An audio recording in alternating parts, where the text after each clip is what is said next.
Hello and welcome to Misadventures in my quest for gainful employment, where we explore and laugh about the foibles of everyday life in our crappy part-time jobs. I am Jenell, I'm your host, and I have a treat for you today. I would like to introduce to you my good friend, Debbie Marie, who will be co-hosting. Debbie, would you like to greet our listeners? Well, greetings, listeners. Thank you. So we decided a good starting place for this podcast would be to talk about our earliest jobs. Like the first job you had before you were even really old enough to work. And after reflecting, we have, for a lot of people, that was a paper route. Wouldn't you say, Deb? Oh, yes. That's something a lot of probably the younger generation isn't really aware of, but that was a way we made money when we were young. We would have a paper route. And Deb will just kind of share a little bit about her experience as a young person with her paper route. Go ahead, Deb.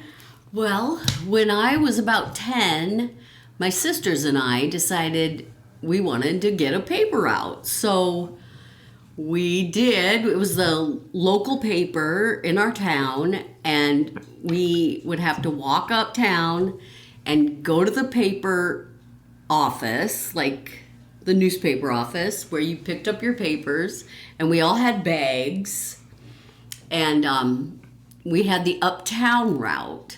So we had a bakery. Ooh. I know. And so we would spend all of our money at that bakery. And then we would go across the street and we went to the dime store and we would buy candy. And we'd be eating this as we were walking along and delivering our papers. And we would stuff all the garbage into our bags. And then when we got home, my mom would have to clean all of the garbage out. It would just be packed full of garbage from the three of us eating the whole time. And now, did the three of you all walk together for the route? We would split the route. Okay. Because it was like a double route. So two people would take the long route and one person would take the short route. So I remember when I was a kid, I didn't have the paper route, but my brother did. And he actually had, I think at one point, 4 different paper routes. And I remember it was like a big deal when we were calculating the numbers because he would get 10 cents a paper. And we would be calculating it all and be like, oh my gosh, that is like $40 a month. That is awesome. Tell me about how much you got paid and how that compensation worked. Because you kind of have a funny story about it. Well, I'm not really sure. I can't really remember. I know this was like in 1970. Mm-hmm. Yeah. So, it'll sound like not much at all now, but back then it went a lot farther. But, and we would have to split it 3 ways. Mm-hmm. And so I think that maybe each one of us made maybe $15 a month, maybe, or something. So tell our listeners crazy. About collecting the money. Yes. Back then, they didn't bill for the paper. They made the paper deliverers collect the money for the papers.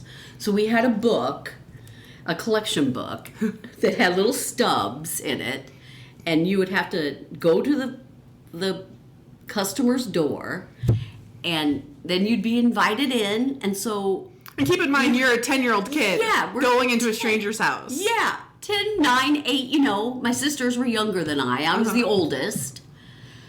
And so we would go in, just a couple of us. I don't think my mom would ever let us go alone. So there'd be 2 of us, a 9 and a 10-year-old, or an 8 and a 10-year-old, in a stranger's house. And the paper fee, it was 35 cents a week for the paper every day. It was delivered every day except Saturday and Sunday. So it was 5 days a week, 35 cents a week. And then they would go, and say, oh, let me look and see if I have that 35 cents. And sometimes, they'd be gone for 5 minutes. And then they'd come back and say, oh, I don't have 35 cents this week. Could you come back next week? Oh my goodness. 70 cents. Yes. And you'd have to go get 70 cents. Sometimes it would even get up to $1.05. And then they'd be 3 weeks, $1.05. Oh my goodness. I do remember when my brother had his paper out, it was always kind of cool around Christmas time to see what free stuff he would get, because people would like treat the paper boy, paper girl with like, I don't know, brownies and sometimes a $5 bill. Yeah, you would get some good bonus stuff. Yeah, of like money, and I don't remember how much it would be. But yeah, you'd get treats. That was the best time. Yeah, definitely. So I had this one memory, and this is just, again, I didn't have a paper out, but my brother did, and I remember like battling the elements. Like facing the elements was like a real part of the life of the paper delivery boy. Like when it was raining, my brother would stuff each paper in a plastic sleeve, and he'd be up at like 5 a.m. doing all this. And I just had this one memory once of being at home, and it was cold, it was winter, and my mom was at home in her pink pajamas, her infamous pink pajamas. And my brother had been delivering papers, and he was wearing a black ski mask because it was cold. And he saw my mom through the window, and for whatever reason, my brother thought, I'm going to knock on the window and say hi to my mom.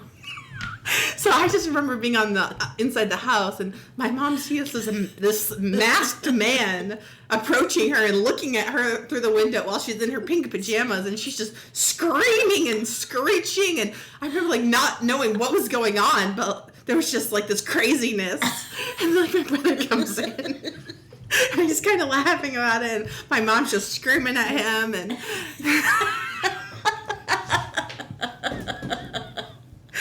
so I'm going to share kind of a little bit about my very first job, because it's pretty unique.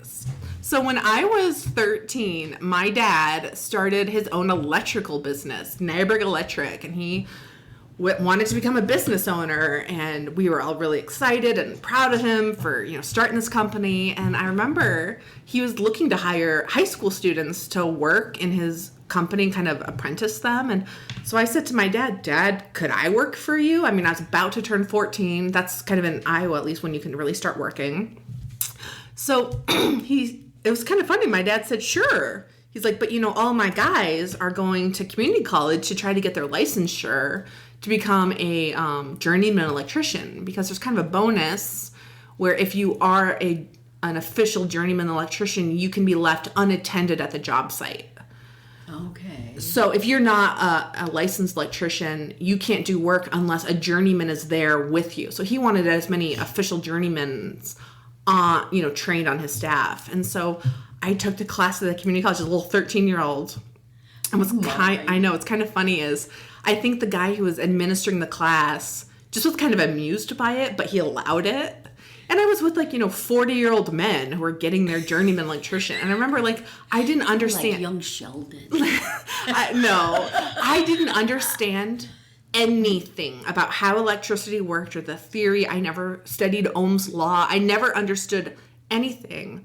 But that's not what they were asking. They were asking you to study for a test. Oh, okay. So I studied for the test. And the idea, but a journeyman electrician doesn't have to know anything. They just have to know how to find the information. So all you're trained on is, if you have a question, like your boss asks you a question, can you look in the code book and find the answer? That's all you're doing as a journeyman electrician, is finding the answer. You don't have to know anything. So I'm actually pretty good at test taking, and I took the class and I learned how to study for the test, and I passed. And so I became the youngest licensed journeyman electrician in the state of Iowa. And it was just kind of funny. It was kind of a bummer, I think, because some of the other guys that he was training didn't pass. They didn't? They didn't. So I think it was a little maybe embarrassing that they're juniors in high school, and there's this little freshman girl who has to be with them on the job site. But this was what I wanted to say. I loved working with my dad, and it was a great experience, and it was really wonderful. But I just wanted to say, it is not glamorous being an electrician when you are the smallest person. Because I was a girl, and I was 14, which meant I was in every crawl space. I always got crawl space duty, and it was just dirty, nasty work. Bugs. Yeah, and so this is kind of my story.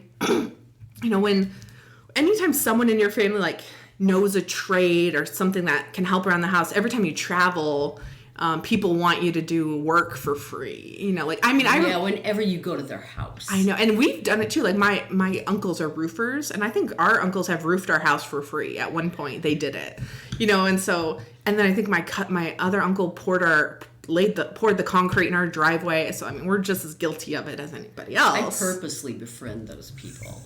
So I remember we were at my aunt's house for Thanksgiving, and she wanted us to do some kind of wiring project. And so I'm doing it, and my dad's like, okay, reach your hand up this box and feel for the wires. And then when you feel them, you know, pull them. And he's asking me to pull wire. I've pulled wire a million times. I know the drill. So I reach my hand up the box. And then I'm grabbing onto the wire, and then my arm makes physical contact with the metal box, and the box was hot. And I'm getting the shock of a lifetime.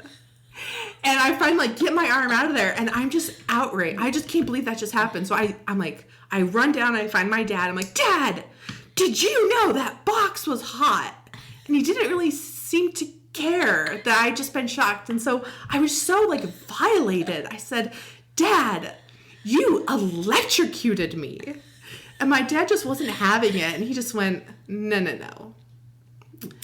You were shocked. Electrocution is death by electricity. Don't be so dramatic, little girl. You were shocked. And I just remember just being so so fundamentally angry and feeling so violated that he would have me run my hand up a box that he knew was hot. I'm still kind of pissed off about it.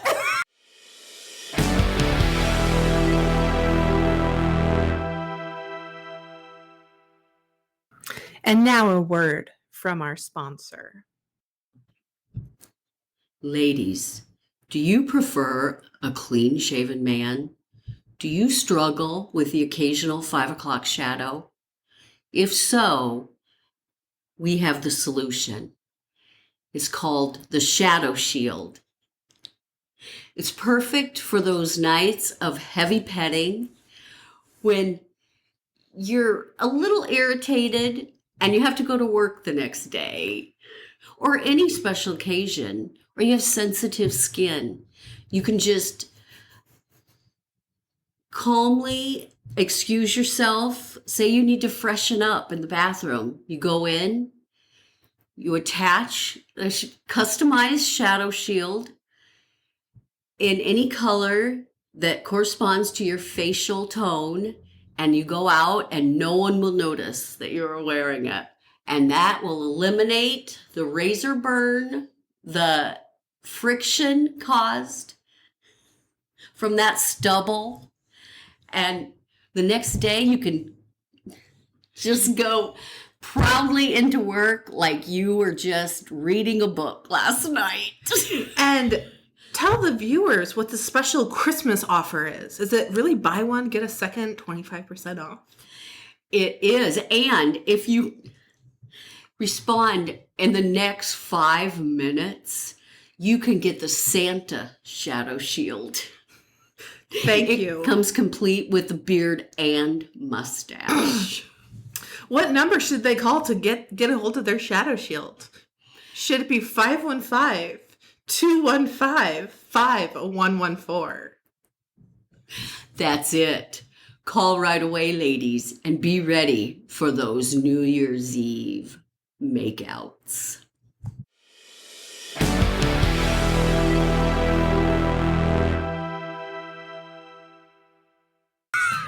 How long did you work there after that? Well, I needed the money. Oh. I don't know. It's funny. I worked there all of freshman year. And then I think as soon as once I turned 16, I think his company kind of went under. It didn't last. I wondered how long it lasted. Yeah. Too many people got killed on the job. And it was funny, there were a few times I had out of school suspensions. Yes, I was a little bit naughty in high school. Really? Yes. And so, but my dad would just be like, okay, just work with me, So I'd work. And so I would be at people's houses and they'd be like, why isn't she in school? And we wouldn't want to say, well, it's because she threatened to kill her teachers. I'd be like, why? I wasn't in school.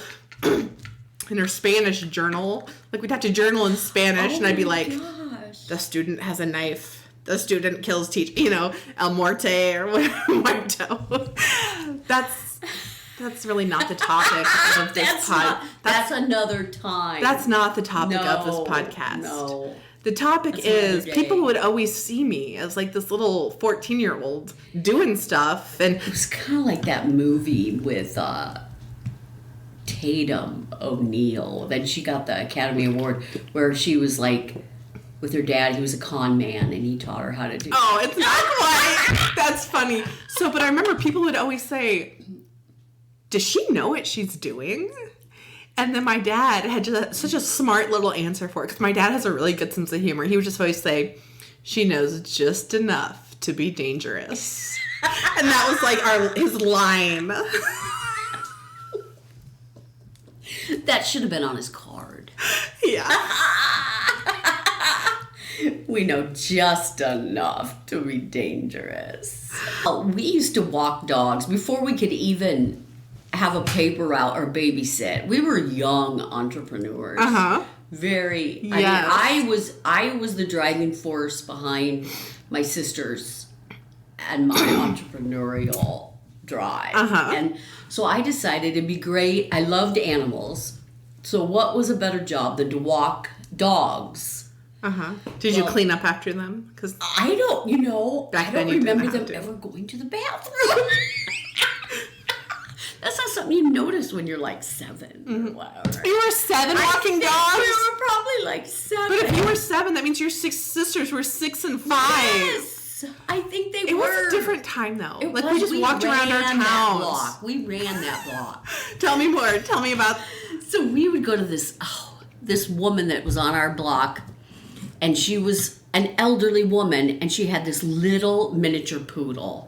The cutest little dog. But that was really like the only family this woman had. And we thought that dog was so cute. We would knock on her door. Her name was Irma. Ooh. I know. And we would ask if we could take, I think it was Fifi, for a walk. And you could just see it was like parting with her child, letting these 3 little Now, wait. girls. You were asking to take her for a walk? Yes, So was she paying you? She did pay us, but we would actually knock on their door and ask them if they would want us. You just solicit your services. We solicited our services door to door. And you were probably so cute. We saw with a dog. All 3 girls. All 3 of us. All 3 of the Johnston girls. I know it. And we would ask if we could take their dog for a walk. And then would they say would yes. pay us. Oh my gosh, I love that. And we would just walk it around the block because we weren't allowed to leave the block, And then there was another dog on the corner, this big black, I don't know what kind of a dog it was, but it was a really energetic dog named Bowser. And this dog would just pull us around. It's funny, on my block, I have a lot of college students and young people. Yeah. And my son will ride his bike in the driveway, and I'll be sitting on my hammock swing watching him. And once we saw a college kid on a longboard while his dog was pulling it. I've seen that. Doesn't that look like fun? And I was just like, that guy's got the right idea. I know. That's the way to do it. It is. I would be falling off of that thing so much.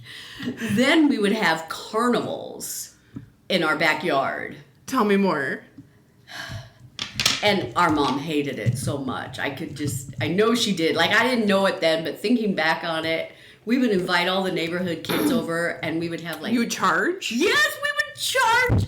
We would have like fortune telling, and my sister was the fortune teller.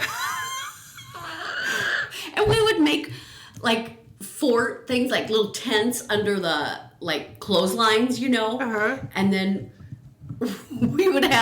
we had those hairy caterpillars, and we would make them walk on tight ropes. Like, we'd tie string to sticks and then yarn to sticks and put them in the ground and then do it tight, and the hairy caterpillars would walk on the tight ropes. That is really creative. We had so many of those hairy caterpillars, and they all had names, because we had our own hairy caterpillars, each one. And then our mom would have to make food. Oh my goodness, the things our moms put up with. I know. And then a big job back then was walking beans or detasseling when you were a kid here in Iowa. Which not all of our listeners are from the Midwest, but now I can kind of give a quick overview of detasseling. So the idea is that a lot of the companies are trying to create these hybrid corn varieties, you know, with the positive traits of two different kinds of corn. And so you actually have to physically remove the tassel, which is the male producing part of the plant, to create both a male plant where you leave the tassel and then a female plant where you take the tassel out. And I mean, Iowa is just corn. They just need labor to manually pull. There's no other way to do it. You have to physically pull every tassel out to turn it from a male to a female. It's insane, this idea. And they're like, who can we get to do it? How about 14-year-olds and Mexicans? Is the attitude in Iowa. Yeah. And so, I mean, we worked. And their mothers. I mean, my mom never did it. My mom did. Your mom did, okay. And I hope that doesn't sound racist when I say 14-year-olds and Mexicans. I really want to, I'm just emphasizing when I worked my cruise, that's how it was. It was 14-year-olds and then and I remember sometimes there would be kids who were like Mexican kids who clearly were too young to be working. Like you had to be 14, they'd be like 8 years old. Really? And I remember like one of my supervisor bosses, like he really was torn about it because he was like, on the one hand, he wants to help his family. On the other hand, he's a child and I can't allow it, you know? And I would what would he do? He would kind of ask him to sit out and not show up. But on the other hand, like they would keep showing up and I don't exactly know how he handled it. It just put him in an ethical kind of dilemma. And detasseling was not glamorous work. No, it was hard and hot. Because you start the day off early. You're up at 5 to get to the bus at 6, you know. There's dew on all the plants. And the corn has little, like, kind of prickly, like, they call it corn rash. But at the end of the day, you have little bits of the corn plant. It's kind of like that 5 o'clock shadow. Yeah, a lot like that. We need a corn shield. Yeah, I think that might be something else to think about. Yes, we'll have to reach out to another genre. You get corn rash.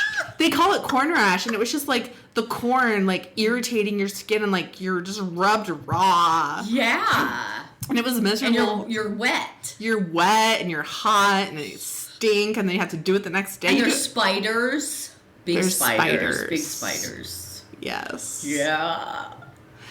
And I do remember when I first did it, I was dying to do it because I was dying to make money. I was dying to like engage in the world in a way where I was making money.